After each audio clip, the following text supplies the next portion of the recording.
জেঠ মাহ বোলে এই বছৰৰ জেঠ মাহটো হেনো মলমাহ আৰু সেই মলমাহ হোৱাৰ কাৰণে হেনো ভগৱন্তৰ নাম ল'ব নাপায় বুলি বহু জেগাত আমি কোৱা শুনিছোঁ মলমাহ মানেনো কি কিয়নো জেঠ মাহটো মলমাহ বুলি ক'লে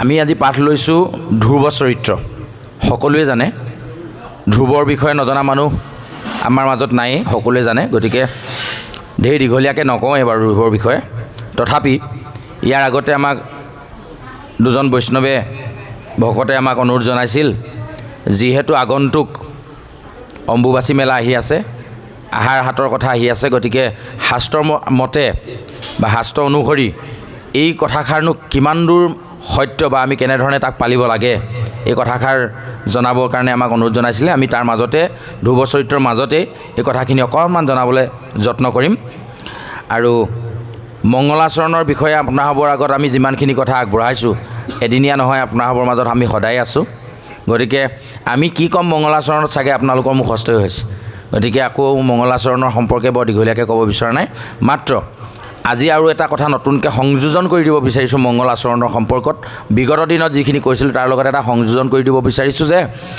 যেতিয়া কিবা এটা লিখিবৰ কাৰণে আমি কাগজ এডোখৰ বিচাৰোঁ কাগজখন উকা হ'লে ভাল হ'ব নে তাত আগতীয়াকৈ কিবা লিখি থকা হ'লে আমাৰ কাৰণে ভাল হ'ব উকা হ'ব লাগিব নহয় জানো উকা কাগজতহে নতুনকৈ লিখিব পৰা যাব আগেই লিখি থৈ দিয়া কাগজখনৰ ওপৰততো লিখিব পৰা নাযাব গতিকে উকা কাগজ এখন আমাৰ খুব প্ৰয়োজন যদিহে আমি কিবা এটা লিখাৰ প্ৰয়োজন বোধ কৰোঁ ঠিক একেধৰণে যদিহে আমি ভগৱন্তৰ কথা শুনিব বিচাৰোঁ তেতিয়াহ'লে আমি হৃদয়খন উকা কৰি ল'ব লাগিব প্ৰথম মানে কি যে হৃদয়ত থকা বিভিন্ন চিন্তা ধাৰণাখিনি আমি খন্তেক সময়ৰ কাৰণে মোহাৰি ল'ব লাগিব তেতিয়া আমাৰ কাগজখন উকা হৈ পৰিব তাৰমানে আমি ধৰি ল'লোঁ কলা ফলক এখন মানে বৰ্ড এখন আমি ব্লেক বৰ্ড বুলি যাক কওঁ কলা ফলকখনত যেতিয়া চক মাটিৰে কিবা এটা লিখি থৈ দিয়া থাকে তেতিয়া সেইখিনি মোহাৰি ল'লেহে আমি নতুনকৈ কিবা এটা যেনেধৰণে লিখিব পাৰোঁ ঠিক তেনেধৰণে আজি আমাৰ অন্তৰত যিখিনি কথা আমি ভগৱন্তৰ কথা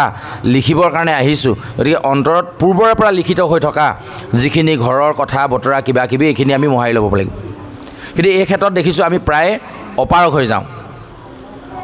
হৈ যাওঁ কাৰণেই আমাৰ নতুনকৈ ভগৱন্তৰ কথাখিনি মনত নিয়াটো আমাৰ সুবিধা হৈ যায় তো এইখিনিতে আমাৰ সেই কথাখিনি থাকে যে এই অসুচি যিটো মনোভাৱ মানে কি হৈছে চাওক আমাৰ মনৰ মাজত কিছুমান ভ্ৰান্ত ধাৰণা পুৰণি দিনৰ পৰা আমাৰ মনত সাঁচ লৈ আছে তাৰমানে লিখিত হৈ আছে যিখিনি আজি তাৰিখত আমি মোহাৰিব পৰা নাই আৰু সেই মোহাৰিব নোৱাৰাৰ কাৰণে নতুন কথা লিখিব পৰা নাই তো কথাষাৰ এইকাৰণেই কোৱা হৈছে যে এই যিবোৰ কথা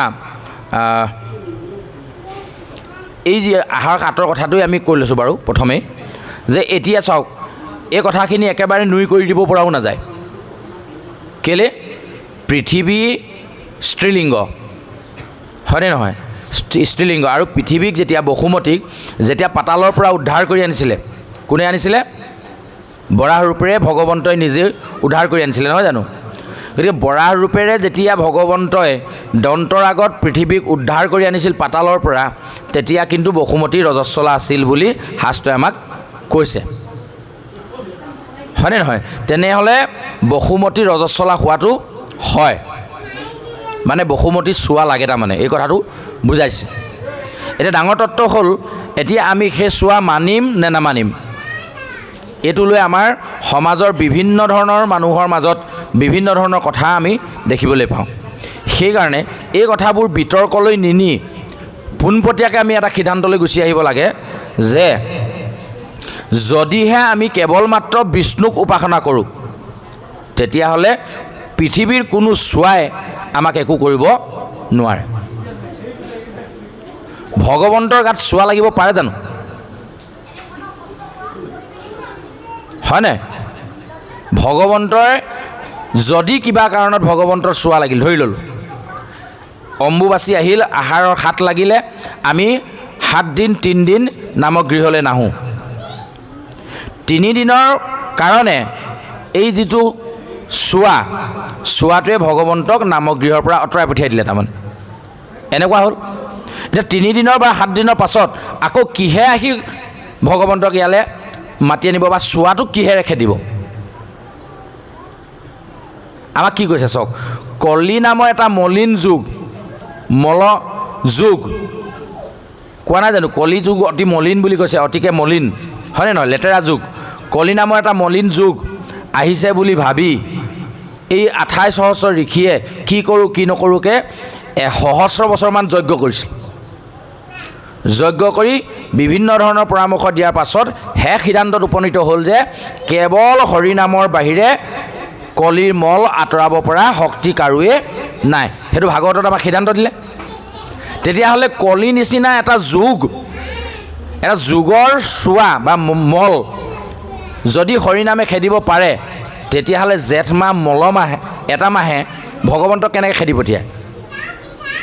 এতিয়া আমি প্ৰায় দেখিছোঁ জেঠ মাহ বোলে এই বছৰৰ জেঠ মাহটো হেনো মলমাহ, আৰু সেই মলমাহ হোৱাৰ কাৰণে হেনো ভগৱন্তৰ নাম ল'ব নাপায় বুলি বহু জেগাত আমি কোৱা শুনিছোঁ।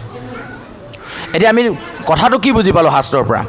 শাস্ত্ৰই কৈছিলে কি যে কলি নিচিনা এটা মল যুগ, এটা মলিন যুগ অহাৰ কাৰণে সমস্ত পণ্ডিত একত্ৰাপিত হৈ এটা সিদ্ধান্তত উপনীত হ'ল, আৰু শাস্ত্ৰই আমাক সিদ্ধান্ত কৰি দিলে যে মহাভাগৱত চৰ্চনৰ যোগেদি ভগৱন্তৰ গুণনাম কীৰ্তন হৰি কীৰ্তনৰ জৰিয়তে হৰিনামৰ যোগেদি আমি কলিৰ মল খেদিব পাৰিম। এটা যুগৰ মল যিটো নামে খেদিব পাৰে, সেই নামক আকৌ মল নামৰ এটা মাহে হেনো আঁতৰাই পঠিয়াব পাৰে। এইটো কেনেকৈ সম্ভৱ? এই কথাবোৰ আমি নুবুজাকৈ মলমাহ মলমাহ বুলি বহুতে ভাবি আছোঁ। কিন্তু আমি যিসকলে মলমাহ বুলি ভগৱন্তৰ গুণনাম কীৰ্তন বা মাংগলিক কাৰ্য অনুষ্ঠিত কৰিবলৈ টান পাইছোঁ, তেওঁলোকক যদি আমি সোধোঁ বা আমি যদি নিজে পৰ্যালোচনা কৰিব বিচাৰোঁ, মলমাহ মানেনো কি, কিয়নো জেঠ মাহটো মলমাহ বুলি ক'লে, আমি কিজানি ক'বই নোৱাৰিম। তথাপি আমি পূৰ্বৰ পৰম্পৰাগত নীতি ধৰি ধৰি এই মাহবোৰ আমি এনেধৰণে মানি চলিছোঁ। কিন্তু শাস্ত্ৰই কৈছে যে মলমাহত ভগৱন্তৰ নাম বেছিকৈহে ল'ব লাগে। কিয়? যদি সঁচাকৈ মাহটো মলিন হয়, তেতিয়াহ'লে এই মলখিনি গুচাবৰ কাৰণে কেৱল মাত্ৰ হৰিনামৰ বাহিৰে একোৱেই তাৰ মল খেদিব নোৱাৰে। হৃদয়ৰ মলিনতা আঁতৰাবৰ কাৰণে এই যে আগতে লিখি থৈ দিয়া যিখিনি কথা, সেইখিনি মুচিবৰ কাৰণে, মোহাৰিবৰ কাৰণে যেনেধৰণে হৰিনাম লাগিব, ঠিক তেনেধৰণে এই জেঠ মাহৰ মল খেদিবৰ কাৰণেও আমাক কিন্তু হৰিনামহে লাগিব। আমি হৰিনামৰ পৰা যদি বিৰত থাকোঁ, তেতিয়াহ'লে তাৰ পৰা আমাৰ উপকাৰ নহ'ব। এতিয়া এটা কথাটো হৈ গ'ল, এই যিটো অম্বুবাচী মেলাৰ কথা আমাক কৈছে যে বহু লোকে এনেকৈ চৰ্চালৈও আনে। আমি কৰজোৰে নিবেদন কৰিছোঁ, যিহেতু কথাখিনি সামাজিক মাধ্যমত প্ৰচাৰ হৈ গুচি যাব, তাত গৈ পিনি আকৌ আমাক সমালোচনা কৰা মানুহৰ সংখ্যা বহুত বেছি আছে, বহুত বিতৰ্কলৈ লৈ যায়। আমি কৰজোৰে প্ৰাৰ্থনা জনাইছোঁ যাতে এই কথাখিনি বিতৰ্কলৈ নিনিয়ে। আমি বিতৰ্ক কৰিবও খোজা নাই, আমি কাকো মানাও কৰিব বিচৰা নাই। শাস্ত্ৰত যিহেতু মানে ঋতুমতী হোৱাৰ কথা উল্লেখ আছে, পৃথিৱী ৰজস্বলা হোৱাৰ কথা লিখা আছে, তেতিয়াহ'লে পৃথিৱীৰ চোৱা লগাটো শাস্ত্ৰই নিজেই উল্লেখ কৰিছে। গতিকে এইটো আমি নহয় বুলি ক'বলৈ যোৱা নাই। এতিয়া কথা হ'ল কোনে মানে কোনে নেমানে তাক লৈ। এতিয়া ডাঙৰ কথাটো হৈ গ'ল কি, বহুতে কয় আমাৰ অসমতহে কেৱল সেই পৰম্পৰাটো আছে, বাহিৰত নাই। জগন্নাথ মন্দিৰ খোলা থাকে, আৰু এনেকুৱা ধৰণৰ কি কয় এইটো বদৰিকাশ্ৰম, এনেকুৱাবিলাক আশ্ৰমবিলাক খোলা থাকে। কিন্তু আমাৰ নামগৃহভাগে বন্ধ হৈ থাকে। কিয়? একেই নহয় নেকি? যদি জগন্নাথ মন্দিৰত কোন আছে? ভগৱন্তই আছে। যদি সেই একেজন ভগৱন্ত আমাৰ নামগৃহতো আছে, আমাৰ নামগৃহ কিয় বন্ধ থাকে? এনেধৰণে কিছুমানে উপস্থাপন কৰে। আটাইতকৈ ডাঙৰ কথাটো আমি এনেকুৱা ভাবোঁ, আমি কিছুমান মানুহে যিসকল জ্যেষ্ঠ ব্যক্তিয়ে আলোচনা কৰিছে, তেওঁলোকে তাৰ পৰা কিবা এটা উত্তৰ উলিয়াইছে। কিন্তু আমি একো বুজি নোপোৱাখিনিয়ে এনেকুৱাকৈ আমি সেই কথাটোত লাগি আছোঁ, যিখিনিয়ে শাস্ত্ৰই কোৱা একেবাৰে সৰু সৰু কথাকেইটাকে মানিব পৰা নাই, অথচ এই চোৱা মনা নমনাটোক লৈ বিতৰ্কত সোমাবলৈ যাওঁ। এইটো আমি কৰাটো অনুচিত বুলি আমি অনুভৱ কৰিছোঁ। যে আমাক শাস্ত্ৰই যিবোৰ উপদেশ দিছে যে আমি কিখিনি কৰিব লাগে, যেনে পুৱা ব্ৰহ্মপুৱাতে উঠি ভগৱন্তক স্মৰণ কৰা, খুব সোনকালে উঠি স্নান কৰা, যিটো দুগ্ধ স্নান, অমৃত স্নান বুলি শাস্ত্ৰই উল্লেখ কৰিছে, এই সাধাৰণ নিয়মটোকে আমি পালন নকৰোঁ। সাধাৰণভাৱে খুব সোনকালে উঠি ব্ৰহ্মপুৱাতে গা ধুবলৈকে আমি টান পাওঁ, আৰু সেই নিয়মটোকে আমি সদায় মানি চলিব নোৱাৰোঁ। অথচ আমি আকৌ আহাৰ হাতৰ চোৱাৰ সম্পৰ্কত মন্তব্য প্ৰকাশ কৰিবলৈ যাওঁ। এইটো আমাৰ উচিত হৈছে জানো? গতিকে ইমান দূৰলৈ নগৈ য'ত কেৱল মাত্ৰ ভগৱন্ত বিষ্ণুক উপাসনা কৰা হয়, আমি ভবাত তাত একো চোৱাই থাকিব নোৱাৰে, কোনো তাত ভেদভাৱ থাকিব নোৱাৰে। সেইকাৰণে ভগৱন্তৰ গুণনাম কীৰ্তনত কোনো নিয়ম নীতি বিধি বিধান একো নালাগে বুলি শাস্ত্ৰই আমাক কৈছে। গতিকে এইখিনি ননাকেও আমি ভগৱন্তক উপাসনা কৰিব পাৰোঁ। তথাপি আকৌ মই এনেকৈ কৈ থৈ যাওঁ যে যিহেতু আমি সামাজিকভাৱে দায়বদ্ধ, যদি কেনেবাকৈ আমি নামগৃহত সোমোৱাটোক লৈ সমাজখনে অসন্তুষ্টি প্ৰকাশ কৰে, তেতিয়াহ'লে এখন সমাজক নেওচা দি মই শুদ্ধটো বুজি পালোঁ বুলি নামগৃহলৈ অহাটোতো কিন্তু যুক্তিসংগত নহয়, কিয়নো আমি সমাজ পাতি বাস কৰা মানুহ। গতিকে আমি সামাজিকভাৱে যেনেধৰণে নীতি নিয়ম পালন কৰি আছোঁ চব তেনেকেই থাকক। মাত্ৰ এটা কথা আমি পাহৰি যাব নালাগে, আমি হৃদয় মন্দিৰত ভগৱন্তৰ নাম কোনো কালে মোহাৰিবলৈ দিব নালাগে। ইয়াত লাগিলে 7 দিন বিৰতি হৈছে হৈ থাকক, কিন্তু হৃদয় মন্দিৰত এদিনো যাতে এখন্তেকো যাতে বিৰতি দিবলগীয়া নহয়। অখণ্ডিত অপ্ৰতিহতভাৱে অবিৰাম গতিত যাতে ভগৱন্তৰ নাম আমাৰ হৃদয়ত থাকে, তাৰ কাৰণে আমি ভগৱন্তৰ চৰণত প্ৰাৰ্থনা জনোৱাৰ লগে লগে আপোনাসৱৰ শ্ৰীচৰণটো সেৱা ধৰিছোঁ, যাতে অনাগত দিনত আমি এনেধৰণে আমি আমাৰ নিয়মখিনি মানি যাওঁ। এই কথাখিনিকে আমাৰ ভকত দুজনে আমাক ক'বলৈ কোৱা কথাখিনি ইয়াতে আগবঢ়াই আমি মূল পাঠ ধ্ৰুৱ চৰিত্ৰলৈ যাব বিচাৰিছোঁ। ধ্ৰুৱ চৰিত্ৰ সকলোৱে জানে, ধ্ৰুৱৰ নাম সকলোৱে শুনিছে, কিন্তু ধ্ৰুৱ চৰিত্ৰৰ যোগেদি পৌৰাণিক আখ্যানযুক্ত যিটো কাহিনী, প্ৰিয়ৱত আৰু উত্তানপাদ নামৰ দুজন স্বয়ম্ভূ মনুৰ পুতেক, দুজন পুতেকৰ ভিতৰত প্ৰিয়ৱতে সংসাৰ নকৰি ডেকা কালতে সন্ন্যাস ব্ৰত পালন কৰি ৰাজ্য ত্যাগ কৰি বনলৈ গুচি গ'ল। তেওঁ সংসাৰৰ আগ নাবাঢ়িল। আগবঢ়ালে কোনে? উত্তানপাদ। দুজন পুতেক আছিলে উত্তানপাদ। উত্তানপাদে তেওঁ সংসাৰ আৰম্ভ কৰালে। তেওঁ দুগৰাকী পত্নী বিবাহ কৰাইছে। আমাৰ ইয়াত এটা আকৌ ডাঙৰ তত্ত্ব আছে, চাব দেই। শাস্ত্ৰই প্ৰায় দুগৰাকী বিবাহ কৰাৰ কথাটো আমাক উল্লেখ কৰিছে। ক'ত ক'ত কৰিছে চাব দেই। কশ্যপ মুনিৰ দুগৰাকী ভাৰ্যা, এগৰাকী নাম দিতি, এগৰাকী নাম অদিতি। এনেধৰণে আৰু বহুত উদাহৰণ আছে। বসুদেৱৰ 3গৰাকী পত্নী, দৈৱকী, ৰোহিণী আৰু এগৰাকী মই নাম পাহৰিছোঁ। এনেকৈ 2গৰাকী 3গৰাকী এনেকৈ ধৰণে আমাক পত্নীৰ কথাটো উল্লেখ কৰে। এতিয়া আকৌ আমাৰ বাপসকলে ভাবি নল'ব, তেতিয়াহ'লে আমাৰো সুবিধা অকণমান আছে, এনেকৈ ভাবি নল'ব, আকৌ মই উটঙাই দিয়া হ'ব। কৃষ্ণ আচলতে আমাক শাস্ত্ৰই এই কথাটো কোৱা নাই, বাহ্যিকভাৱে 2গৰাকী অনাৰ কথাটো আমাক কোৱা নাই। আমি অহৰ্নিশে হৃদয়ত 2গৰাকী ভাৰ্যা লৈয়ে ফুৰিছোঁ, এফালে ভক্তিমাও, এফালে মায়া। মায়াই সংসাৰ বান্ধোনত আমাক বান্ধি ৰাখে, ভক্তিমায়ে তাৰ পৰা মোকলাবলৈ বিচাৰে। ঠিক তেনেধৰণে ইয়াতো 2গৰাকী পত্নীৰ কথা উল্লেখ কৰিছে। আমি কাহিনীখিনি অকণমান মাজলৈকে আগবঢ়াই দিছোঁ, তাৰপাছত পাঠ অকণমান দীঘলীয়াকৈ আৰম্ভ কৰি শেষত আমি কাহিনী ভাগৰ মুখনি মাৰিম। মানে পিছলৈ আমি আৰু 10 মিনিটমান কথা কৈ কাহিনী ভাগ শেষ কৰিম। এতিয়া 10 মিনিটমান থকালৈকে বাকীখিনি আগবঢ়াই দিছোঁ। উত্তানপাদৰ 2গৰাকী ভাৰ্যাৰ নাম হৈছে, এগৰাকীৰ নাম সুৰুচি আৰু এগৰাকীৰ নাম সুনীতি। শাস্ত্ৰই এই পত্নীকেইগৰাকীৰ নামবোৰ ইমান সুন্দৰভাৱে দি ৰাখে, তাতেই গোটেই কাহিনীটোৰ তত্ত্বখিনি সোমাই থাকে। কশ্যপ মুনিৰ 2গৰাকী ভাৰ্যা, এগৰাকীৰ নাম দিতি আৰু এগৰাকীৰ নাম অদিতি। অদিতি মানে আদিত্য, আদিত্য মানে পোহৰ, আদিত্য মানে সূৰ্য।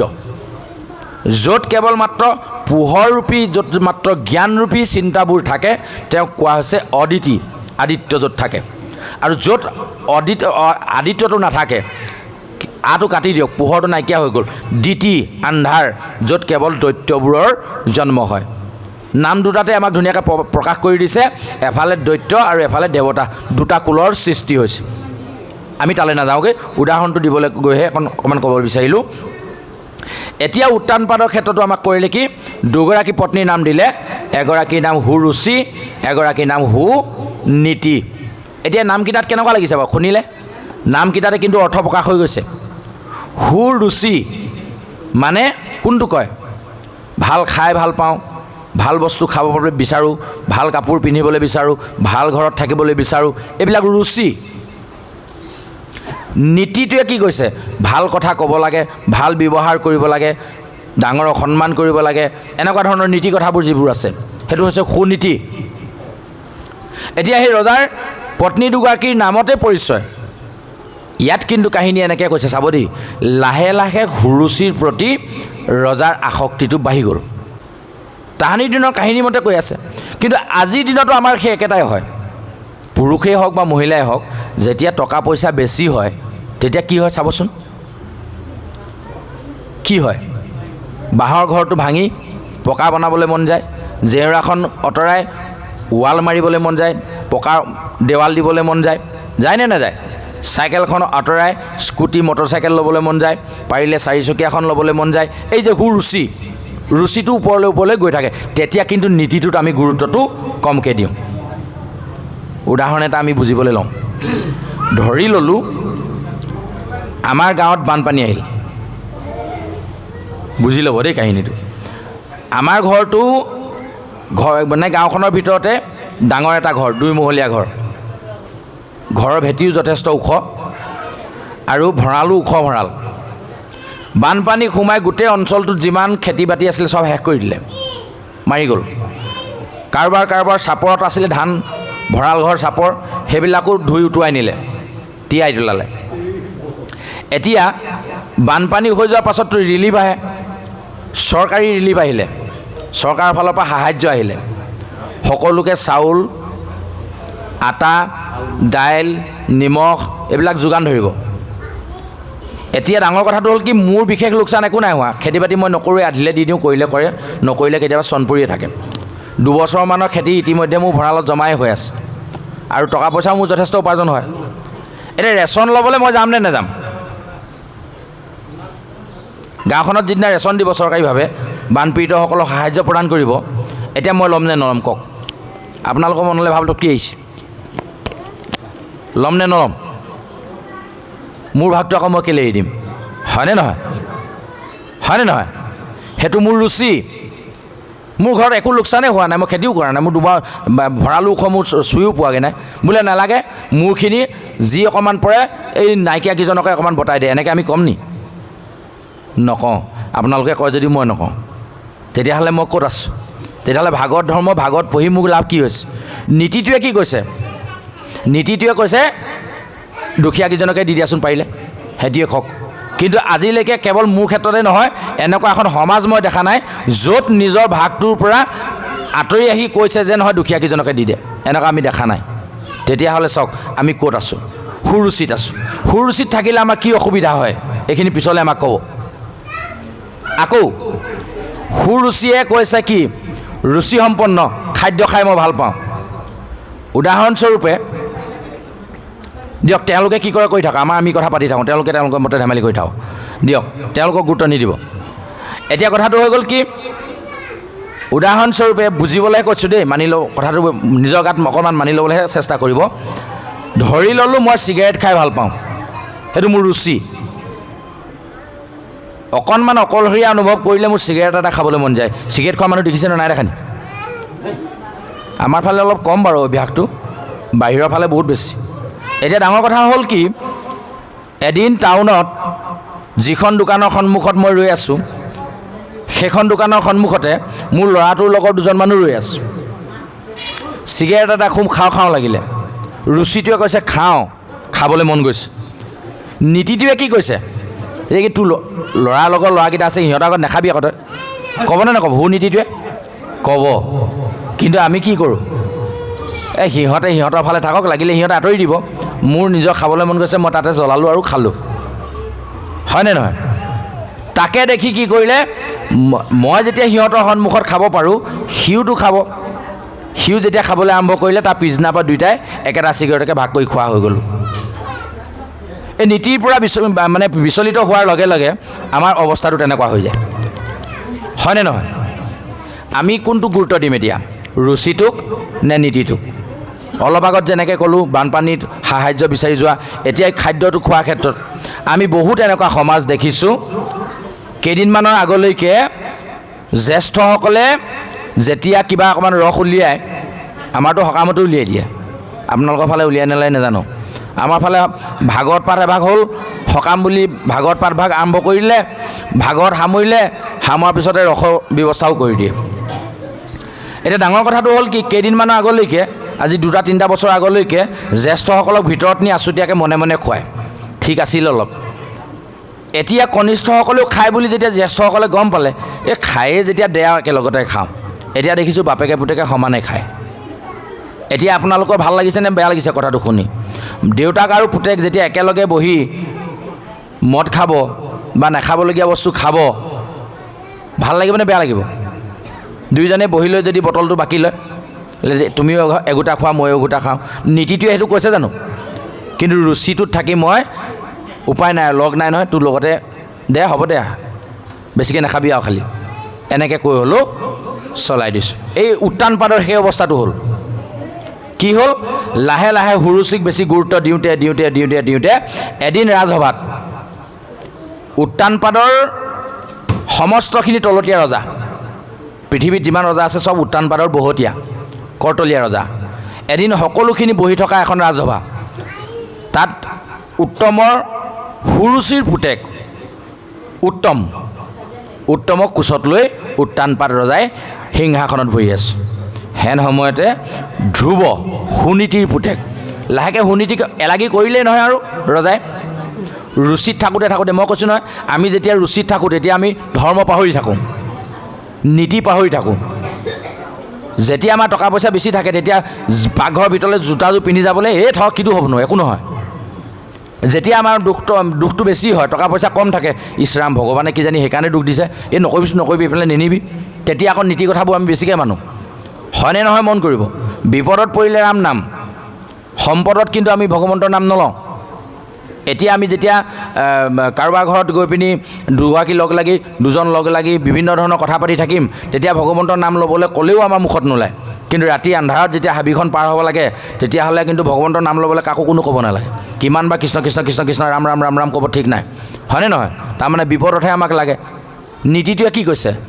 সম্পদতো বিপদতো, সুপদতো বিপদতো নেৰিবা ভগৱন্তৰ নাম, আমাক সেইটোহে শিকাইছে নীতিটোৱে, হয়নে নহয়? বিপদত পৰিলে আমি যিজনৰ সহায় বিচাৰোঁ, সম্পদত যদি সেইজনক পাহৰি যাওঁ, সেইজনে বিপদত আমাক সহায় কৰিব জানো? যেতিয়া মই আনন্দত থাকোঁ তেতিয়াহ'লে তেওঁক নেমাতোৱেই, কিন্তু যেতিয়া মই বিপদত পৰোঁ তেখেতৰ ওচৰলৈকে হাত পাতি বিচাৰি যাওঁ, তেওঁ ভাল পাব জানো, দিব জানো? এই কথাবোৰ আমি মন কৰিবলগীয়া কথা। উত্তান পাদ ৰজাই তেনেকুৱা কৰিলে। ইফালৰ পৰা সুনীতিৰ পুতেক ধ্ৰুৱই লগৰ ল'ৰা ছোৱালীৰ লগত খেলি খেলি খেলি খেলি আহি এওঁলোকৰ বয়সৰ 5 বছৰ বয়স, এওঁৰ লগতকৈ অকণমান ডাঙৰ, 5 বছৰীয়া ল'ৰা আহি দেখিছে দেউতাকে ককায়েকক লৈ আছে। হুৰুচি আগেয়ে বিয়া পতাৰ কাৰণে তেওঁ ককায়েক বুলি ধৰা হৈছে। আচ্ছা, উত্তম অকণমান ডাঙৰ মানে ধ্ৰুৱতকৈ, হ'লেও দুয়োটাই 5 বছৰীয়া বুলি আমাক শাস্ত্ৰই কৈছে। যে হওক, উত্তমক কোলাত লৈ থকা দেখি ধ্ৰুৱই ক'লে, অ' দাদা মোকো অকণমান লওক আকৌ, মন যাবনে নাযাব? যাব নহয়। তেতিয়া আকৌ উত্তান পাদ ৰজাই একো গুৰুত্ব নিদিলে। কেলৈ নিদিলে জানে নাই? ওচৰতে আকৌ হুৰুচি ৰৈ আছে, হুৰুচিলে তেওঁ অকণমান ভয় কৰে। এই কাৰবাৰটো সকলোতে আছে, চাব হয়নে নহয়? এতিয়া ডাঙৰ ডাঙৰ মানুহসকলৰ ক্ষেত্ৰতো চাব, হিমন্ত বিশ্ব শৰ্মাৰ শুনিলে মোক গালিয়ে দিব, জেললৈ নপঠিয়ালে হৈছে, বুজিবৰ কাৰণেহে কৈছে, হয়নে নহয়? সমগ্ৰ অসমখনৰ মুখ্যমন্ত্ৰী তেখেতৰ মতেই গোটেই অসমখনৰ নীতি কথাবোৰ চলে। কিন্তু ঘৰত যেতিয়া যায়, মানুহজনীৰ মতে তেওঁ দুটা কথা নুশুনে বুলি ক'লে আমাৰ বিশ্বাস হ'ব নি? হয়নে নহয়? বিশ্বাস নহয়। এজন প্ৰশাসনিক বিষয়াই সমগ্ৰ অঞ্চলৰ চোৰ ডকাইতক চিধা কৰিবৰ কাৰণে যিমান নীতি কথা আছে তেওঁ শিকায়। ঘৰলৈ আহিলে মানুহগৰাকীয়ে দুটা নীতি কথা মানুহজনক শিকায় নে নিশিকায়? পুলিচলেও নিশ্চয় শিকায়, হয়নে নহয়? এইটো চবেই উপলব্ধি কৰিছে, আৰু বহলাই নকওঁ আৰু, বেছি বহলাই ক'লে সেইফালে ধৰিবগৈ মোক, হয়নে নহয়? সেইটো কাৰণে এই উত্তম ৰজাৰো তেনেকুৱা হ'ল, উত্তান পাদ ৰজাৰ। এইফালে হুৰুচি বহি আছে, ঘপকৈ মাত লগালে নহয়, তই দুৰ্ভগীয়া মাকৰ পুতেক হৈ কেনেকৈ সিংহাসনত উঠিবলৈ তই সাহস কৰিলি? কোনো কাৰণত তই সিংহাসনত বহিব নোৱাৰ। সিংহাসনত যদি বহিবলৈ মন আছে তেতিয়াহ'লে তই মোৰ পুত্ৰ হৈ জন্ম হ'ব লাগিছিল, তেতিয়াহে পালিহেঁতেন। যা ভগৱানক প্ৰাৰ্থনা কৰগৈ মোৰ পুত্ৰ হৈ জন্ম ল'বৰ কাৰণে, আৰু যিদিনাই মোৰ পুত্ৰ হৈ তই জন্ম ল'বি সেইদিনাহে তই এই সিংহাসনত উঠাৰ অধিকাৰটো পাবি, এই বুলি গালি পাৰিলে। গালি পাৰোঁতে কিন্তু বাপেকে একো উভতি নক'লে, বোলে নকবি আকৌ, এইটোচোন মোৰে ল'ৰা, এই বুলিও নক'লে। ধ্ৰুৱই ইমান কান্দিছে, আৰু কান্দিব নে কান্দিব? নিজৰ পুতেকটোক যদি তেনেকুৱা কৰে, হয়নে নহয়? কান্দি কান্দি বেচেৰা মাকৰ ওচৰ পালেগৈ। মাকে সুধিছে, অ' কেলৈ কান্দিছ? ই কান্দিছে, মুখে কথা নোলোৱা হ'ল। তেতিয়া লগৰখিনিয়ে গোটেই কাহিনীটো মাকক কৈ দিলে। এইখিনিলৈকে আমি সাধুভাগ আগবঢ়ালোঁ। তেতিয়া সুনীতিয়ে কি কৰিলে আৰু ধ্ৰুৱই কি পালে আৰু ইফালে ৰাজসিংহাসনৰ উপবিষ্ট উত্তমে কি পালে পাঠভাগ শেষ হোৱাৰ পাছত আমি এই কথাকেইটা কৈ আজি আলোচনা আমি ইমানতে সামৰি দিম। আমি খুব কম কথা শিকিছোঁ আজি, মাত্ৰ ধ্ৰুৱৰ চৰিত্ৰ শিকিছোঁ। ধ্ৰুৱৰ চৰিত্ৰৰ যোগেদি আমি দুটা চৰিত্ৰ পালোঁ, এক হ'ল সুনীতি, এক হ'ল সুৰুচি। কোনো কাৰণত ৰুচি যিমান বেছি ভাল হ'লেও নহ'লেও নীতিৰ পৰা বিশৃংখলিত বিচলিত হৈ আহিবৰ কাৰণে আমাৰ শাস্ত্ৰই কোৱা নাই। সদায় নীতি কথাৰ মতে থাকিবলৈ কৈছে, নিয়ম নীতিৰ মাজত চলিবলৈ কৈছে, তেতিয়াহে আমাৰ জীৱনটো ঊৰ্ধ্বগামী হ'ব। আমাৰ নীতিটোৱে কি ক'লে, নামগৃহলৈ আহিছোঁ যেতিয়া আমি সকলো সমান, সেইকাৰণে আমি সকলোৱে এনেকৈ ঢাৰি পাৰি বহিছোঁ। ৰুচিৰ মতে থকা হ'লে তেখেতে ধনী মানুহৰ ধনী টকা পইচা থকা মানুহ, তেখেতে ইয়াত চকী এখন লৈ বহিব পাৰিলেহেঁতেন নহয়। দুখীয়া ঘৰৰ মানুহটো সেইফালে আঁতৰত দিব পাৰিলেহেঁতেন নহয়। গুৰুজনাই কিন্তু সেইটো কৰা নাই। ৰুচিটোত সেইটো হয়, কেলৈ নহয় নি? তেওঁ দামী চোলা এটা পিন্ধিব পৰা অধিকাৰ আছে, তেওঁ পাৰে, গতিকে তেওঁ পিন্ধিব। তেওঁৰ ৰুচিটোত আছে, তেওঁ সোণৰ খাৰু এযোৰ পিন্ধি আহিব পাৰে, সোণৰ ঘড়ী এটা পিন্ধিব পৰা তেওঁৰ সামৰ্থ্য আছে, পিন্ধিব পাৰে। ৰুচিটোৱে কৈছে। নীতিটোৱে কৈছে নামগৃহলৈ আহিছা যদি সেইবিলাক তুমি খুলি থৈ আহা। সেইমতে অহা নাই জানো? এতিয়া ইচ্ছা কৰিলে তেখেতে দামী ঘড়ী এটা ৰোলেক্স এটা পিন্ধি আহিব পাৰিলেহেঁতেন। এনেহে কৈছোঁ বাবু, আপোনাকে দেখুৱাই, বেয়া পাব নালাগে বাৰু, হয়নে নহয়? পাৰিলেহেঁতেন, কিন্তু নাই অহা। কেলৈ? পাৰিলে সাধাৰণ ঘড়ী এটাও পিন্ধি নাই অহা। কেলৈ? নামগৃহলৈ যে আহিছে আমি সকলো সমান, এইটোকে ইউনিফৰ্মিটি বুলি কোৱা হয়। সেইকাৰণে স্কুল কলেজবিলাকতো যিমান ধনী ঘৰৰ ল'ৰা পঢ়ক, লাগিলে মুখ্যমন্ত্ৰীৰ ল'ৰা হওক, লাগিলে সি ভিক্ষাৰী ঘৰৰ ল'ৰা হওক, স্কুলত যেতিয়া বহিব ইউনিফৰ্ম একেই হ'ব লাগিব। সেইটো হ'ল নীতি আৰু ইটো হ'ল ৰুচি, হয়নে নহয় কওক? স্কুলৰ পৰা যেতিয়া উঠি ওলাই গৈ দেউতাকৰ লগত দুইটা ল'ৰা ফুৰিবলৈ যাব, দুখীয়া ঘৰৰ ল'ৰাটোৱে চাইকেলত উঠি যাব আৰু ধনী ঘৰৰ মুখ্যমন্ত্ৰী পুতেকটোৱে লাক্সাৰিয়াছ কাৰত যাব, নাযাব নি? সেইটো হ'ল ৰুচি। কিন্তু স্কুলত অহাৰ লগে লগে হৈ গ'ল নীতি, একে ইউনিফৰ্ম পিন্ধিয়ে আহিব লাগিব। এতিয়া আমি প্ৰাধান্য কোনটো দিম নিজক এবাৰ সুধি চাওঁ। তাৰপাছত সুনীতিয়েনো ধ্ৰুৱক কি পৰামৰ্শ দিলে, ধ্ৰুৱই গৈ কেনেকৈ উচ্চ আসন পালে, এই কথাখিনি আমি পিছলৈ থৈ আমি পাঠ আগবঢ়াবৰ কাৰণে আমি পাঠেকী চৰণত সেৱা ধৰা হৈছে। কৃষ্ণ জয় গুৰু। আমি আগবাঢ়ি যাম আৰু ইয়াৰো অলপ কিছু আমি ৰাখি থৈ যাম, অনাগত দিনত আকৌ লগ পালে সেইখিনি শেষ কৰিবলৈ যত্ন কৰিম। খালি এটা অভ্যাস আপোনাৰ হবেও কৰিব, যে আমি কোনখিনি পিছত ক'ম বুলি থৈ যাওঁ সেইখিনি অন্ততঃ মনত পেলাই দিবৰ কাৰণে আপোনালোকে ৰাখি থ'ব। আকৌ যেতিয়া আমাক লগ পাব তেতিয়া বোলে নহয় যোৱাবাৰ কওঁতে এই কথাকেইটা আপোনালোকে যে কৈছিলে, এইটো কথা থাকি গৈছিলে, আমুক কথাটো ক'ম বুলি কৈছিলে, এনেকৈ আমাক অকণমান মনত পেলাই দিব। এইটো কৰিলে কি সুবিধা হ'ব জানে নাই? আপোনালোকেও মনত ৰৈ যাব কাহিনীখিনি, কথাখিনি মনত থাকি যাব, আৰু আমাৰো কোৱাত সুবিধা হ'ব, আৰু দুয়োটা পক্ষৰ উপকাৰ হ'ব। তেতিয়া আমাৰ পাঠৰ সাৰ্থকতাটো হ'ব। আৰু এই নামগৃহ ভাগৰ এটা তাত্ত্বিক এটা বৈশিষ্ট্য মোৰ জীৱনত আছে, এইটো মই ক'ব বিচাৰিছোঁ আজি, অকপতে স্বীকাৰ কৰিম। প্ৰথম সামাজিক মাধ্যমত ভিডিঅ' এটা ভাইৰেল হোৱাৰ প্ৰথমটো ভিডিঅ' আৰম্ভ হৈছিলে এই নামঘৰৰ ভাগৰ পৰা, আৰু আমাক আমাৰ গাঁৱৰ সমাজৰ পৰা উলিয়াই আনিছিলে এই নামঘৰৰ যিজন জ্যেষ্ঠ, আপোনালোকে যাক হাতোলা হিচাপে মানি আহিছে, যাক আপোনালোকে সকলো কামতে আগবঢ়াই দিয়ে, প্ৰসংগকে আদি কৰি নামৰ পৰা আদি কৰি, আমাৰ একে নামৰ, ৰঙৰ পাৰ্থক্য অকণমান আছে বাৰু, একে নামৰ ৰাজকোঁৱৰ বাপজন, তেখেতে আমাক গাঁৱৰ পৰা উলিয়াই আনি এই সমাজখন পোৱালেহি। আৰু এই সমাজখনৰ এই নামগৃহ ভাগতে সৌভাগ্যবশতঃ আজিও তেখেত উপস্থিত আছে, বাবুমণি পাঠৰ বাপজন। তেখেতে আহি ঘপককৈ, সিদিনা আমি আহিম বুলি ভবা নাছিল, বেলেগ কোনোবা আলোচক আহিব এনেকুৱা ধৰণৰ ধাৰণা নাছিল। শেষত যেতিয়া গম পালে নহয় আমিয়ে আছোঁ, আৰু যি কি নহওক ভগৱন্তই লগ দিলে সেই ভিডিঅ' ভাগৰ জৰিয়তে আজি অসমৰ প্ৰায়কেইটা জিলাত আমি ভগৱন্তৰ গুণনাম কীৰ্তন কৰিবলৈ সুবিধা প্ৰদান কৰিলে। এই আপাহতে আমি বাবুমণি পাটৰৰ লগতে এই নামগৃহৰ সমস্ত বিষয়ববীয়া সমস্ত ভক্তপ্ৰাণ আইবাপ সমস্তক আমি সশ্ৰদ্ধ কোটি প্ৰণিপাত জনাইছোঁ, যিহেতু এই ভাগেই আমাৰ বাহিৰলৈ ওলাই যোৱাৰ প্ৰথমখন গৃহ। সেইকাৰণে অনাগত দিনত কোনোদিন আমি পাহৰি নাযাওঁ, পৰেশ ৰাজকোঁৱৰ বাপজনে আমাক ইমানখিনিলৈকে আগবঢ়াইলে। আৰু লগতে এই পাঠভাগলৈ আগবাঢ়িবৰ কাৰণে আমি এভাগ আখৰা শিবিৰ পাতিছিলোঁ। তেতিয়া আমি কথা ক'বলৈ শিকিছোঁ মাত্ৰ, এখেতলোকক যেনেকৈ আখৰা কৰাইছিলে মোকো আখৰা কৰাইছিলে। এতিয়া আপোনালোকৰ মাজত বহি থকা অনিল কোঁৱৰ বাপজন, অৰুণ শ্ৰীং ফুকন বুলি আমাৰ গাঁৱৰ এজন আছে, তেখেতৰ জীয়েক ইয়াত বহি আছে, ডিম্পীৰ দেউতাক, আৰু এজন আছিলে অমূল্য কটকী, আৰু এজন আছিলে ভূপেন ভৰালী। এটাইকেইজনে লগ হৈ অমূল্য কটকী বাপজনৰ ঘৰত, আৰু এজন আছিলে মোৰ জ্যেষ্ঠ ভাতৃ বিপুল কটকী, আটাইকেইজনে লগ লাগি আলোচনা কৰিবলৈ হ'লে কেনেকৈ আগবাঢ়িব লাগিব, ভগৱন্তৰ কথা ক'বলৈ যাওঁতে ক'ৰবাত উজুতি খাব লাগিব নেকি, ভুলকৈ কৈ পাম নেকি, কেনেধৰণে ক'ব লাগিব, একেবাৰে আকস্মিক বক্তৃতা দিবলৈ শিকোৱা নিচিনা আমাক শিকাইছিল। এয়া পাহতে সমস্তজন ভক্তপ্ৰাণ ৰাইজলে মই যিকেইজন আমাৰ গুৰু মানিছোঁ আচলতে আটাইকেইজনকে, তেখেতলোকক মই এই আসনৰ পৰাই সেৱা ধৰিছোঁ। ইয়াৰ পাছত আমি এতিয়া যাওঁ সুনীতিৰ ওচৰলৈ।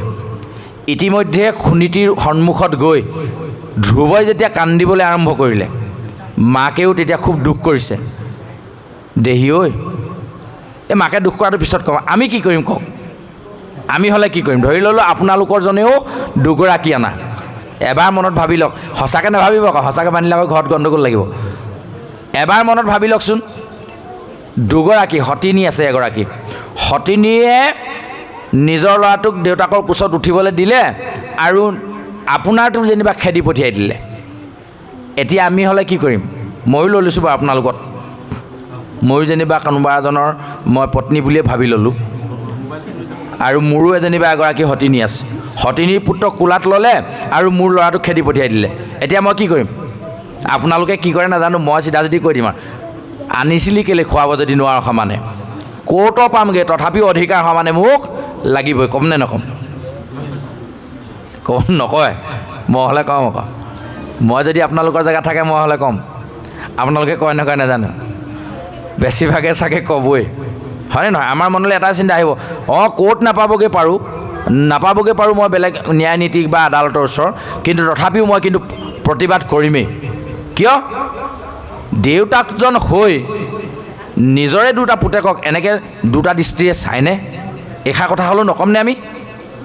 নিশ্চয় ক'ম, ভালকৈ হ'লেও ক'ম, বুজাবলৈ হ'লেও যত্ন কৰিম। কিন্তু সুনীতিয়ে আকৌ সেইটো নকৰিলে। ডাঙৰ কথা, সুনীতিয়ে কি কৰিলে জানে? সুনীতিয়ে ক'লে, বোপায়ো দুখ মোৰ, তোৰ নহয়। পূৰ্বৰ জন্মত চাগে মই পাপ কৰি থৈছিলোঁ, সেইকাৰণে মই এনেকুৱা দুৰ্ভগীয়া এলাগী জীৱন যাপন কৰিবলগীয়া হৈছে। যদিওবা ৰাণী হিচাপে মই স্বীকৃতি পাইছিলোঁ, তথাপিও কিন্তু মই এলাগী হৈ থাকিবলগীয়া হ'ল। এইটো মোৰ পূৰ্বৰ জন্মৰ কৰ্মফল বোপায়ো, মোৰ লগতে তয়ো ভুগিছ, সঁচাকৈ বৰ দুখ লাগিছে। কিন্তু এটা কথা ঠিক, এই যে পূৰ্বৰ জন্মৰ কৰ্মফল যে আমি ভুগিছোঁ, এইখিনিৰ পৰা উদ্ধাৰ কৰোঁতা কেৱল মাত্ৰ বিষ্ণুহে আছে, ভগৱন্ত।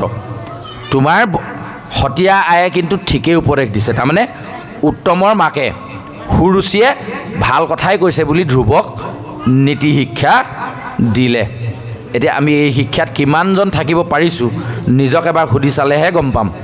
নীতিটোৱে কিন্তু সেইটো ক'লে, হয়নে?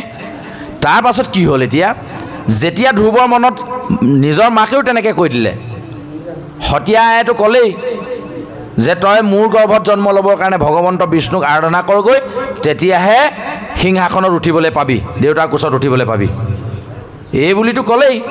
নিজৰ মাকেও যেতিয়া সেই বুলি ক'লে, কোৱাৰ লগে লগে ধ্ৰুৱৰ মনত এটা সাঁচ বহি গ'ল যে তেওঁ যিকোনো প্ৰকাৰে ভগৱান বিষ্ণুক আৰাধনা কৰিবই।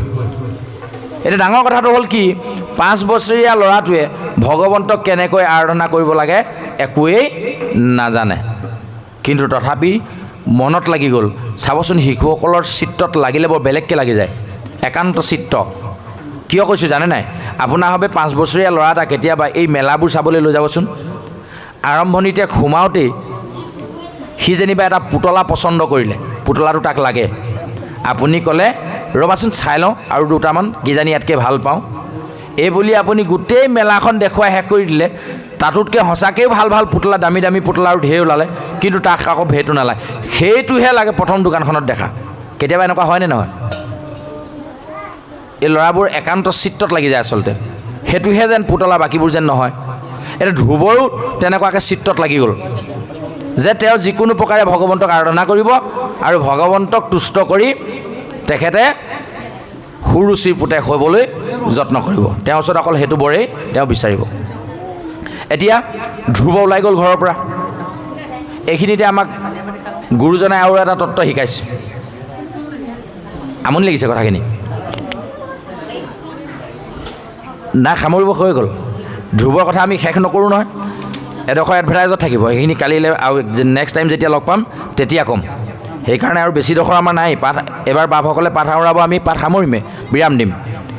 মাত্ৰ এটা কথাই ক'ব বিচাৰিছোঁ, এইখিনিত আমাৰ আৰু এটা নীতি শিক্ষা পাবলগীয়া আছে। কি জানেনে? যেতিয়াই আমি ভগৱন্তৰ কৰ্মৰ কাৰণে এখোজ আগবঢ়াই দিওঁ, ভগৱন্তই কিন্তু আমাৰ কাৰণে আমাৰ ওচৰলৈ দুখোজ আগবাঢ়ি আহে। প্ৰমাণ নহ'লে আজিকালি নতুন প্ৰজন্মই বিশ্বাস নকৰে, মানি ল'বলৈ টান পায়।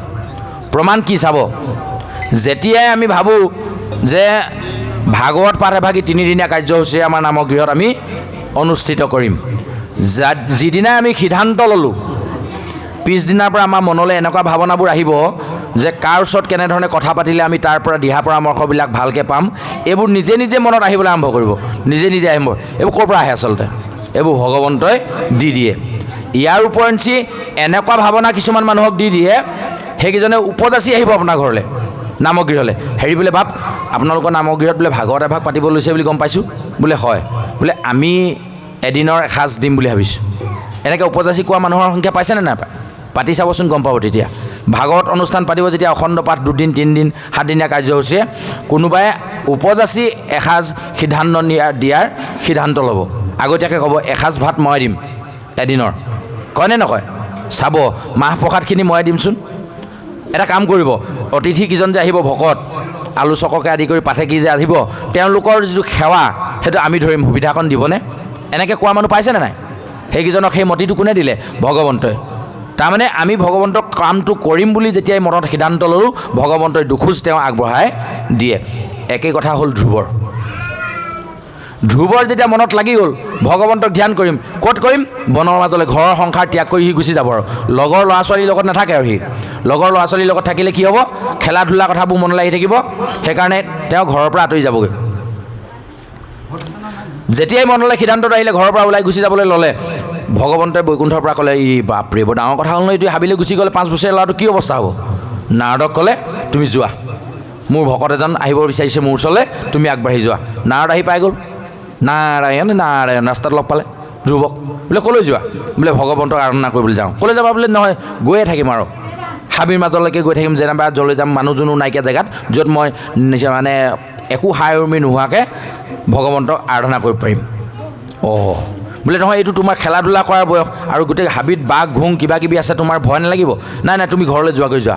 কিন্তু ধ্ৰুৱ নাচোৰ বান্ধা, সেই যে প্ৰথম পুতলাটো মোক লাগেই, একেধৰণে ধ্ৰুৱে ক'লে, নহয়, মই ভগৱন্তক আৰাধনা কৰিমেই, আৰু ভগৱন্ত বিষ্ণুৰ বাহিৰে এই যিটো সমস্যা দেউতাকৰ কোচত উঠা, এইটো সমাধান কৰোঁতা কোনো নাই বুলি সুৰুচি আইগৰাকীও ক'লে, মোৰ নিজৰ মাতৃ সুনীতিও কৈছে। গতিকে সিদ্ধান্ত। তেতিয়া নাৰদে চালে সৰ্বনাশ, আকৌ বুদ্ধি লগালে, তুমি কি বুলি ধ্যান কৰিবা ভগৱন্তক? ভয় খুৱাই দিলে, তুমি কি বুলি প্ৰাৰ্থনা কৰিব? ধ্ৰুৱই একো নাজানে। বোলে পাপ, আপুনিয়ে মোক অকণমান কৃপা কৰক, যিহেতু আপুনি মোক যিকেইটা কথা সুধিলে, এইকেইটা কথা সোধাৰ কাৰণে মই এটা কথা গম পাইছোঁ, আপুনি নিশ্চয় মোক এটা সুপৰামৰ্শ দিব পাৰিব। মোক এটা সুপৰামৰ্শ দিয়ক, মই ভগৱন্তক কেনেকৈ আৰাধনা কৰিম আৰু ক'ত কৰিম। তেতিয়া নাৰদে শিকাই দিলে কি বুলি, ঔঁ নমো ভগৱতে বাসুদেৱায়। ইয়াত 12টা আখৰ আছে। ঔঁ নমো বাসুদেৱায়, হয়নে নহয়? ওম নমো ভগৱতে বাসুদেৱায়, 12টা অক্ষৰ আছে, সেইকাৰণে ইয়াক দ্বাদশী মন্ত্ৰ বুলি কয়। দ্বাদশী মানে, দ্বাদশ মানে কিমান? 12টা, হয়নে নহয়? এই 12টা আখৰৰ ভাঙনি পণ্ডিত লোকসকল যেতিয়া আহে, তেওঁলোকক সুধিব। আমি ইমান ভাঙনি কৰিব নোৱাৰিম, কাৰণ আমি ইমান পণ্ডিত বিধৰ নহয় আচলতে, আমি আৰু আনে কোৱাবোৰ শুনাই কৈ ফুৰা মানুহে। কেতিয়াবা বাৰু ক'লেও ক'ম, কেতিয়াবা লগ পালে ক'ম, এই যে পিছলৈ থ'ম যে বুলি কৈছিলোঁ, এইটো পিছলৈ থ'ম।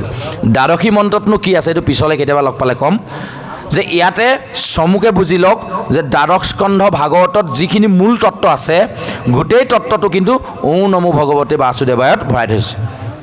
ইয়াত খালি আমাৰ উচ্চাৰণত অকণমান গণ্ডগোল হয়, বহু মানুহে ঔঁটো ওম বুলি কয়, কিন্তু আপোনালোকে কিতাপখন মেলি চাব, তাত ঔটোহে লিখা আছে, উ, এ ঐ উ ঔ নাই লিখা। ঔ হ'লে ওম হ'ব, ই হৈছে তাত হেৰি এডাল আছে বাৰু, চন্দ্ৰবিন্দু এটা আছে, চন্দ্ৰবিন্দু থকাৰ কাৰণে উৰ পৰা হৈছে। ঔঁ নমো ভগৱতে বাসুদেৱায়। তাৰপৰা তেওঁ কৈ পঠালে যে তুমি অৰণ্যত যেতিয়া প্ৰৱেশ কৰিবা, তেতিয়া এজোপা শিশু অশ্বত্থৰ তলতহে বহিবা। অশ্বত্থ মানে আহঁত গছ, এজোপা চাপৰ আহঁত গছৰ তলত বহিবলৈ তেওঁ পৰামৰ্শ দিলে। কিয়? বেলেগ গছৰ তলত কিয় বহিবলৈ নিদিলে? এইটোও কম কেতিয়াবা লগ পালে আজি এডভাৰটাইজ দিলোঁ পাঠ আহিব সোনকালে শেষ কৰিব লাগে আপোনালোকেও অকণমান আমনি পোৱা নিচিনা লাগিছে কাৰণে সোনকালে সামৰিম হয়নে নহয় শিশু অশ্বত্থৰ কথা বেলেগ এদিন পাতিম আৰু দ্বাদশী মন্ত্ৰৰ কথা বেলেগ এদিন পাতিম আপোনালোকে দুটা পইণ্ট নোট কৰি থৈ দিয়ক আকৌ নেক্সট টাইম যেতিয়া আমাক লগ পাব বেয়া নাপাব মাজে মাজে কিবা ইংৰাজী কথা দুটা এটা লাগিছে নেক্সট টাইম মানে পটককৈ কিছুমান কথা আমাক কৈ থকা অভ্যাস থকাৰ কাৰণে কেতিয়াবা আকৌ যেতিয়া লগ পাম দ্বিতীয়বাৰৰ কাৰণে তেতিয়া আপোনাৰ হবে মনত পেলাই দিব যে আমি দ্বাদশী মন্ত্ৰ আৰু শিশু অশ্বত্থৰ তলত আহঁত গছৰ তলত বহিবলৈ কিয় ক'লে এই দুটা কথা আমি পাতিম ইতিমধ্যে ধ্ৰুৱক সেই কথাখিনি কৈ নাৰদ গুচি গ'ল ধ্ৰুৱ গ'ল গৈ বিচাৰি বিচাৰি এজোপা চাপৰ পুলি আহঁত গছ পালে তাৰ তলতে কুশবনৰ এখন ধাৰা পাৰি ল'লে কুশবন ছিঙি ল'লে কুশবনৰ এটা মহত্ব আছে আকৌ সেইটো থৈ দিওঁ নি পিছলৈ হয়নে সকলো বনৰ ওচৰলৈ পোক পৰুৱা নাহে কুশবনৰ ওচৰলৈ এই পৰুৱা পিপৰাবোৰ বকে নাহে যেনেকৈ নিম পাতৰ ওচৰত মাখিৰ সংখ্যাটো কমি যায় মহানিম গছৰ তলত মাখিৰ সংখ্যা কমেনে নকমে মহানিম যদি আমি ছিটিয়াই দিওঁ বেলেগ পোক পৰুৱাবোৰ কমি যায় ঠিক তেনেধৰণে এই যে কুশবন যদি পাৰি লয় তেতিয়া তালৈ মানে জোক পোক এইবিলাক অলপ কমকৈ আহে সেইকাৰণে আগৰ দিনত ঋষি মহৰ্ষিসকলে হাবিত যেতিয়া ধ্যান কৰিবলৈ বহে কুশবন পাৰি লয় কুশবন পাৰি ল'লে তেতিয়া মানে নিশ্চিন্ত মনে বহিব পাৰে পোকে আহি নাকামোৰে আৰু সেইটো কাৰণে কুশবন পাৰি লয় এতিয়া আমি কুশবন চিনি পাব লাগিব নহয় ময়ো চিনি নাপাওঁ আকৌ নুসুধিব মোক দেখাই দিব নোৱাৰিম গম পাইছেনে যে নহওক সেই কুশবনৰ ওপৰত বহিলে প্ৰথমে গৈ তেওঁ সৰোবৰ এটা পালে সৰোবৰটোত স্নান কৰিলে পানী খালে হৃদয় নিৰ্মল হ'ল নিৰ্মল হৈ কেৱল মাত্ৰ ঈশ্বৰক ধ্যান কৰিবলৈ মনৰ মাজত আৰু বেলেগ একো ধান্দা নাই চব এৰি দিলে লগৰ শিশু মা দেউতা ৰাজ্য চব পাহৰি কেৱল মাত্ৰ ভগৱন্তক ধ্যান কৰিবলৈ ধৰিলে নমো ভগৱতে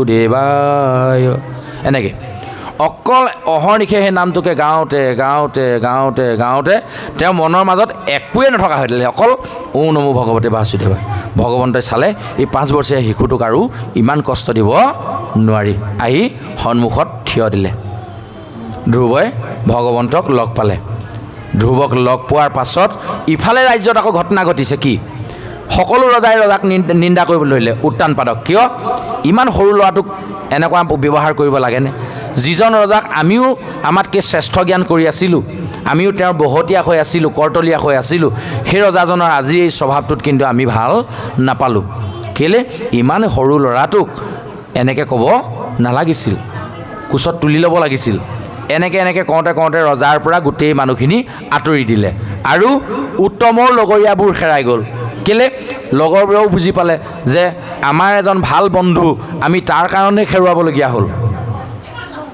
দেউতাকে তাকহে মৰম কৰে আমাৰবোৰক নকৰে দেখিব নোৱাৰে সেইকাৰণে লাহে লাহে তাৰ লগৰ পৰা আমাৰবোৰ আঁতৰিব নাটাৰিব আমাৰ ল'ৰা ছোৱালীবোৰ যদি তেনেকুৱা হয় তেওঁলোকতো আঁতৰি আহিব হয়নে নহয় গতিকে কথাটো হৈ গ'ল কি তেওঁলোকো লাহে লাহে তাৰ পৰা আঁতৰি দিলে যেতিয়া গোটেই মানুহবোৰ তেনেকৈ আঁতৰি দিলে ৰজাই বাধ্যত পৰিলে বুজিবলৈ পাৰিলে যে তেওঁৰ ভুল হৈছে এই উপলব্ধিটো যেতিয়া হ'ল তেওঁ ধ্ৰুৱৰ কথা ভাবিবলৈ ধৰিলে এটা সময়ত জ্ঞান পায় যেতিয়া ধ্ৰুৱ উভতি আহিছে তেতিয়া সকলো ৰজাই ভাবিছিলে ৰাজ্যৰ প্ৰজাসকলে ভাবিছিলে ইমান অকণমানি ল'ৰাটো হাবিলৈ গুচি গ'ল সি জানো জীয়াই আছে বাঘ ঘোঙা কিজানি খায়ে পেলালে যক্ষৰক্ষবিলাকে কিজানি মাৰিলেই অৱশ্যে যক্ষৰক্ষ ওলাইছিলে আকৌ তাত যক্ষসকলে প্ৰহ্লাদক কাটিবলৈ আহিছিলে হাবিৰ মাজত থকা যক্ষসকল যক্ষ কাক কয় আৰু এটা থলোঁ পিছলৈ এক থলোঁ কি নমো ভগৱতে বাসুদেৱায় মানে কি 2 অশ্বত্থ গছ কিয় বাছি ল'লে হাবিৰ মাজত 3 কি ক'লোঁ এতিয়া 3 নম্বৰত এতিয়া আৰু এটা পিছলৈ থলোঁ কি যক্ষসকল কোন আছিলে যক্ষসকলে প্ৰহ্লাদক মাৰিবলৈ আহিছিলে কিন্তু ভগৱন্তৰ গুণ নাম প্ৰসিদ্ধ হৈ থকাৰ কাৰণে এই যক্ষসকলে ধ্ৰুৱৰ নোম এডালো লৰাব নোৱাৰিলে আৰু সশৰীৰে মানে উজ্জ্বল এটা দীপ্তি মুখত প্ৰকাশ হ'ল আৰু তেওঁ নিজ ৰাজ্যলৈ যেতিয়া ঘূৰি আহিলে এই যিসকলে তেওঁক খালে বনত কিজানি মাৰিলে বেলেগে এই বুলি ভাবি আছিলে তেওঁক দেখাৰ লগে লগে সকলোৱে ফুল চন্দন ছটিয়াই তেওঁক আদৰি আনিবলৈ ধৰিলে এতিয়া যিটো ল'ৰাই দেউতাকৰ কোচত উঠিবলৈ নাপালে সেই ল'ৰাটোক সমস্ত ৰাইজে কোচত তুলি ল'লে এটাই মাত্ৰ কথা সুনীতিত থকাৰ কাৰণে হয়নে নহয় কওক প্ৰমাণটো তাতে দিছে আমাক। আমি এনেই ধ্ৰুৱ চৰিত্ৰ পঢ়ি থাকিলে আমাক কি হ'ব? প্ৰমাণটো কি দিলে? দেউতাৰ কোচটো বাদ দিয়ক, দেউতাৰ কোলাত উঠিবলৈ পোৱাটো বাদেই দিয়ক, যদি সুনীতিত থাকে তেতিয়াহ'লে সমস্ত পৃথিৱীৰ ৰজা মহাৰজাকে আদি কৰি সমস্ত ৰাইজে তোমাক কোলাত তুলি ল'ব। সেয়ে ধ্ৰুৱকো হেনো পশ্চিম আকাশৰ যেতিয়ালৈকে জোনবাই থাকিব সেইদিনালৈকে ধ্ৰুৱতৰা পশ্চিম আকাশত জিলিকি থাকিব বুলি বিজ্ঞানেও এটা আমাক জ্যোতি দেখুৱাই দিলে। আকাশত নক্ষত্ৰৰ ভিতৰত জ্যোতিষ্মান হৈ থকা নক্ষত্ৰটোৱে হৈছে উজ্জ্বল তৰাটোৱে হৈছে ধ্ৰুৱ তৰা। সেইকাৰণে ধ্ৰুৱ নামটো য'ত ত'ত ব্যৱহাৰ নহয়, যিটো অতিকে সত্য, মিছাৰ অকণমানো তাত প্ৰলেপ নাই, মিছা কথা তাত কোৱা হোৱা নাই, তাক তেতিয়া কোৱা হয় ধ্ৰুৱ সত্য। ব্যৱহাৰবোৰ ক'ত কৰিছে চাওক, আসন ক'ত পাইছে ধ্ৰুৱই চাওক। ধ্ৰুৱ সত্য বুলি ক'লে আৰু তাত আৰু আমাক সন্দেহ কৰিবলগীয়া একো নাথাকে। ধ্ৰুৱতৰাৰ দৰে জিলিকি আছে বুলি ক'লে আমাৰো বুজিবলৈ বাকী নাথাকে। এনেকুৱা এখন উচ্চ আসন ধ্ৰুৱই পালে কেৱল নীতিত থকাৰ কাৰণে। সেইকাৰণে এই আপাহতে আপোনাৰ হ'ব শ্ৰীচৰণত আমিও সেৱা ধৰিছোঁ। আহকচোন আমিও সেই নীতি কথাৰ মতে চলি অনাগত দিনত আমি আমাৰ উঠি অহা নৱপ্ৰজন্মক সুনীতিত কেনেকৈ ৰাখিব পাৰোঁ তাৰে অকণমান প্ৰয়াস কৰোঁ। আজি অকণমান বিশৃংখল হৈছে আমাৰ মাজত, মাজে মাজে কি হৈছে আপোনালোকে নিজকে এবাৰ সুধি চাব। মই অনুভৱ কৰিছোঁ ইয়াত বহি থাকি যে কেইটামান কথা আপোনালোকৰ কাণেদি সৰকি গৈছে, গোটেইখিনি ভিতৰলৈ সোমাব পৰা নাই। ইয়াত কিবা এটা বিজুতি ঘটিছে, হয় মই কোৱাত অসুবিধা হৈছে, নহয় পৰিৱেশটোৰ কিবা এটা হৈ আছে, নহয় আমি ল'ৰা ছোৱালীকেইটাৰ ওপৰত বেছি গুৰুত্ব দিছোঁ, নহয় কোনোবাই কাৰোবাক আতিথ্য দি আছে সেইকাৰণে কোনোবাই কাৰোবাক চাহ অকণমান তামোলকণ দিবলৈ উঠি গৈছে তাত মই মনটো দিছোঁ, সেইকাৰণে হ'লেও কিন্তু চাব আপোনালোকৰ মনৰ পৰা অকণমান কথা পাৰ হৈ গৈছে। এইটো মই অনুভৱ কৰিছোঁ, এইকাৰণে মই নিজক প্ৰমাণ কৰি থৈছোঁ। কি প্ৰমাণ কৰি থৈছোঁ জানেনে? এতিয়া এই যে মই প্ৰমাণ কৰি থকা কথাটো কৈ আছোঁ ন, এই কথাটো কিন্তু 100% সকলোৱে মনত নাই সোমোৱা। আকৌ মই দৰকাৰ হ'লে ভিডিঅ' ৰেকৰ্ডিং কৰি আপোনালোকক দেখুৱাই দিব পাৰিম, নাই সোমোৱা, এইটো মই স্পষ্ট কৰিব পাৰিম। কেলৈ আজিৰ তাৰিখত আমি এটা অনুভৱ কৰিছোঁ যে মানুহৰ সন্মুখত কথা পাতি থাকিলে তেখেতে হৃদয়ৰ পৰা কথাটো যেতিয়া অনুভৱ কৰে তেখেতৰ মুখেদি যিটো জ্যোতি ওলাই আহে এইটোত গম পোৱা যায় মানুহজনৰ কথাটো হৃদয়ত প্ৰৱেশ কৰিছেনে নাই কৰা। একদম প্ৰমাণ মই কেলৈ পালোঁ জানেনে? এদিন মোক খুব ভাল লগা গান এটা মই শুনি আছোঁ হেডফোন লগাই দিলেতো বাহিৰৰ কথা একো নুশুনি, ফুল ভলিউম দি মই হেডফোনত মোৰ ভাল লগা গানটো শুনি আছোঁ।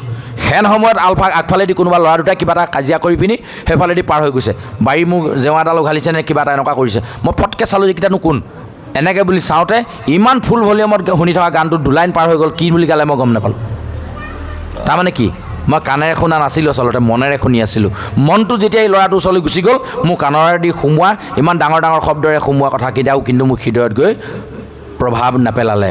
এই কথাটো এটা মংগলাচৰণৰ এটা ভাল উদাহৰণ। গতিকে যেতিয়ালৈকে আমি তেনেধৰণে কথা শুনিব নোৱাৰিম, যেতিয়ালৈকে হৃদয়খন মই উকা কাগজ কৰি আনিব নোৱাৰিম আৰু শুনিবৰ কাৰণে মনটো তেনেকৈ পবিত্ৰ কৰি আনিব নোৱাৰিম, সেইদিনালৈকে আপোনালোকে নিশ্চিত থাকক ভগৱন্তৰ কৃপাৰ পাত্ৰ আমি কোনোদিনে হ'ব নোৱাৰিম। কাৰণ কেলৈ, ভগৱন্তই আজি সকলোকে কৃপা কৰিব, তেওঁৰ কৃপাময়, দয়াৰ সাগৰ, কৃপাৰ সাগৰ, কৰোণা সিন্ধু। গতিকে তেওঁ সকলোকে কৰোণা কৰিব, সকলোকে দয়া কৰিব, সকলোকে কৃপা কৰিব, কিন্তু আমি সকলোৱে কৃপাৰ পাত্ৰ হ'ব নোৱাৰোঁ। সেইকাৰণে ইয়াৰ পৰা গৈ আমি দুখ পাম কিছুমানে, সুখ পাম কিছুমানে।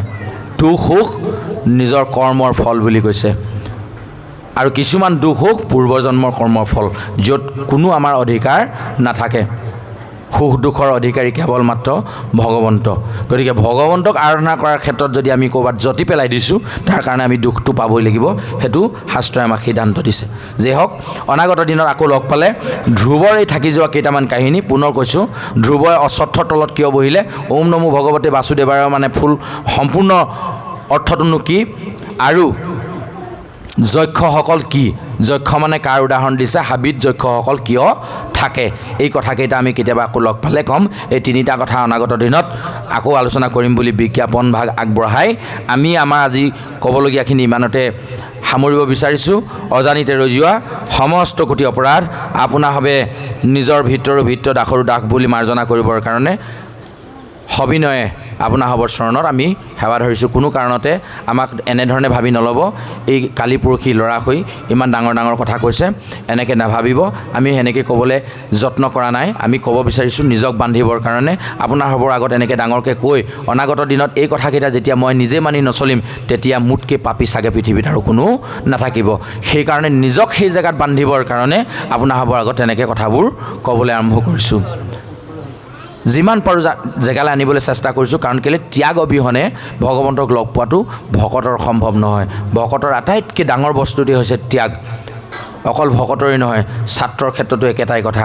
যিদিনা ছাত্ৰটোৱে ৰাতিপুৱাৰ ভাল টোপনিকণ ত্যাগ কৰিব নোৱাৰিব, গধূলি সোনকালে শোৱাৰ টোপনিকণ ত্যাগ কৰিব নোৱাৰিব, লগৰ ল'ৰাৰ লগত খেলিবলৈ যোৱাৰ মনটো ত্যাগ কৰিব নোৱাৰিব, তেতিয়ালৈকে তেওঁ এজন কেতিয়াও ভাল ছাত্ৰ হ'ব নোৱাৰিব। একেধৰণে একেখন তাঁতত মন পুতি দুঘণ্টা বহিব পৰাৰ যিটো মন, সেইটো যেতিয়ালৈকে ল'ব নোৱাৰিব, অলৈ তলৈ গৈ থকা মনটো, ইঘৰলৈ সিঘৰলৈ গৈ থকা মনটো ত্যাগ কৰিব নোৱাৰিলে এগৰাকী শিপিনীও কিন্তু শিপিনী হ'ব নোৱাৰিব। প্ৰতিটো বস্তুৰ মূলতে আছে ত্যাগ। আহক আমি আমাৰ যিবোৰ বেয়া বেয়া গুণ আছে, যিবোৰ গুণৰ দ্বাৰা আমি সুৰুচিলৈ গৈ আছোঁ, সেই ৰুচিসম্পন্ন যিবোৰ অভ্যাস সেইবোৰ ত্যাগ কৰি সুনীতিসম্পন্ন হৈ অনাগত দিনত আমাৰ উঠি অহা প্ৰজন্মক এনে কিছুমান নীতি শিক্ষা দিওঁ, যিবোৰ নীতি শিক্ষাৰ জৰিয়তে সিহঁতে আমাৰ সমাজখন এক উত্তৰণৰ দিশত আগবঢ়াই লৈ যাব আৰু আমিও তেওঁলোকৰ পৰা আনন্দ উপভোগ কৰিব পাৰিম। এইখিনিকে কৰিবৰ কাৰণে নিজকে আপোনালোকৰ লগতে বান্ধি আমি পিছৰ পাঠচোৱা আগবঢ়াই লৈ যাবৰ কাৰণে পাঠেকীৰ দৰে চৰণত সেৱা আগবঢ়াই অজানিতে ৰৈ যোৱা সমস্ত কোটি অপৰাধ মৰিখনৰ হেতু পুনশ্চ সেৱা ভাগি আগবঢ়াই গুৰুজনাৰ এষাৰি অপৰাধ ভঞ্জন ঘোষাৰে আমি আমাৰ পাঠ আজি ইমানতে বিৰাম দিছোঁ। কৃষ্ণ সহস্ৰ সহস্ৰয়াতি অপৰাধ দিনে ৰাত্ৰি কৰোঁ মই মহামূঢ় জন আমি প্ৰভু তজুদাস আকে মানি জগবাস ক্ষমিউক শ্ৰী মধুসূদন ৰাম ক্ষমিউক শ্ৰী মধুসূদন কৃষ্ণ হৰি হৰা মাধৱ কৃষ্ণ।